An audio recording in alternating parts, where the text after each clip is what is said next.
Now, two key wool grower organisations are planning a merge of operations to deliver better financial results for farmers. That's the intention. Wools of New Zealand and Primary Wool Co-operative have committed to work together with formal discussions underway, announced late last week, on how to combine operations in a way that will rejuvenate New Zealand's languishing strong wool sector. Joining us now to discuss this and more is Chair for Primary Wool Co-op, Hamish de Lautour. Evening, sir. How are you? G'day, Sarah. I'm very well, thank you. It's great to have you finally on Serious Country, and of course a topic very dear to your heart and mine. Yeah, absolutely. It's been a while, hasn't it? Absolutely. So let's talk about this. I have read in another article around that this isn't the first time that talks have happened, and certainly has been an ongoing thing. Why is it going to be different this time? Well, without dwelling on the past, the time is right, and so we're doing it. Why not? I'd ask the question, why not? We're both grower groups. We both have the same intentions, and it was just something that's taken a long time to happen, but thank God it has happened now. Yeah, and when we're talking about the scale of a potential merger, 2,000 passionate sheep farmers under one umbrella, what does that critical mass mean to making a difference when you have such a large scale of supply?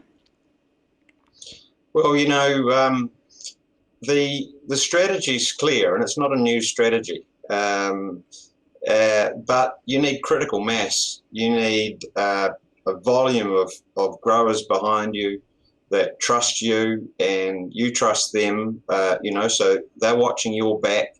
They're not running around looking for another 10 cents at the farm gate. But you need a bulk of the supply pulling in the same direction to allow that to happen. There's just too much noise going on in the background while you're trying to focus on your market strategy. That just kills these things every time. How do we get on? The fundamental history around Primary Wool Co-op was around the infrastructure of manufacturing here at home, and that's really dwindled over the past couple of decades, Hamish. How do we really sort of revamp locally made and ensure that we can capture the value here at home? Well, it is about capturing value. To be honest, we can capture value at home. It's not easy. That's a real challenge because of the high cost environment that we operate in. Our high regulation cost, high labour cost, environment makes it difficult. But, operating at the high end, we can certainly manufacture onshore.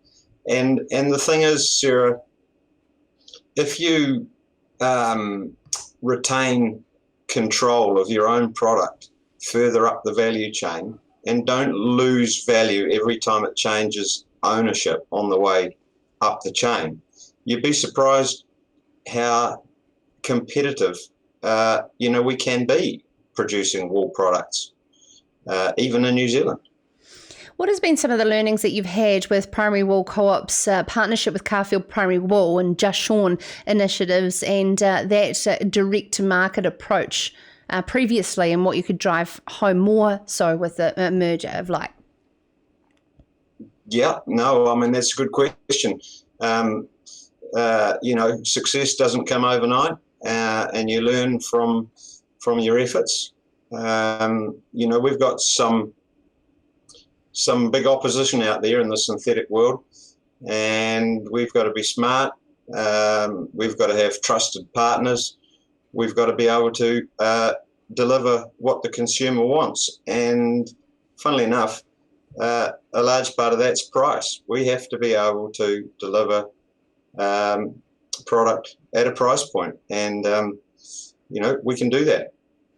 And Joel, we've certainly just lost Hamish's picture there. Do you think that you might be able to just slightly reconnect him and get him back, or? He's not paying much attention. Trouble with living out in the stick. What we might do is just ask you to disconnect and reconnect, Hamish, because I want to ask you a few more. Oh no, we're back. Awesome. Because I was just you were saved there. I was about to ask read out something Mark Warren said, so you were lucky. You're back. Now, Hamish, today Damien O'Connor has released the Strong Wool Action Group, which will be chaired by the co-chair of Silver Fern Farms, Rob Hewitt, and a group of 12 to take it from a working group through a report and out to an action group. What's your thoughts around government driving home strategy rather than industry-led? So I don't think that that's not a threat at all, and I don't think the government are trying to drive strategy at all. What we're going to do with these two organisations is take the cooperative and the company and work out how we're going to develop the ideal structure which can encompass a whole lot more of the industry. So, we want to be able to incorporate other marketing organisations, other growers. I mean, growers are going to be welcomed to join and come on board. A structure that can encompass what I envisage that the government are doing from what I've just read is that, they're going to go hunting for good value propositions and look for commercial entities to drive those initiatives which they're going to help find. So, the value of having one big, powerful grower organisation to pick up on, the government's opportunities that they're going to bring to us is great. I don't see that they're trying to drive the strategy at all. I'm just going to shorten down Mr. Warren's comment, but is this courting or is this a marriage? This is, I guess you'd have to say it's an engagement because, you want to get the marriage right. And but rest assured, when you're dealing with, people with integrity, when we say we're going to do something, we're going to do it. Mm-mm. Makes a prenup easy when there's not. But in all serious nature, though, we look across the fence and there was grower investment 25 years ago in fine wool. And it took a long-term commitment and it took grower investment to get to that point. How do you believe that farmers can actually contribute to their future when there's nothing in it? If not, it's costing them now. Look, Sarah, I'm hugely optimistic that we create a structure that growers can invest in. That structure will invest on growers' behalf, or could invest, I envisage it investing on growers' behalf in R&D, product development. You've got Ron's doing lots of great things, trying to set up a deconstruction, reconstruction type process to look at new uses for wool. And on their own, growers can't invest in those things. So we need a trusted vehicle for growers to invest. And God help us, you don't get anything for nothing. Growers have to realise that they have to invest. And there's 2,000 growers that have all got skin in the game already, showing leadership, and I think others will follow. It's great. And I think one of the biggest criticisms of the strong wool industry has been that you haven't brought in outside thinking from different industries. Do you believe that the wool industry is ready to seek advice from different parts that can create a new future rather than talking about carpets?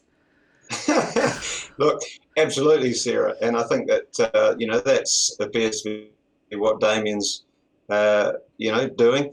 But don't underestimate the intelligence and the horsepower of some of the people that have been trying to do this. I mean, we've got some meat industry legends.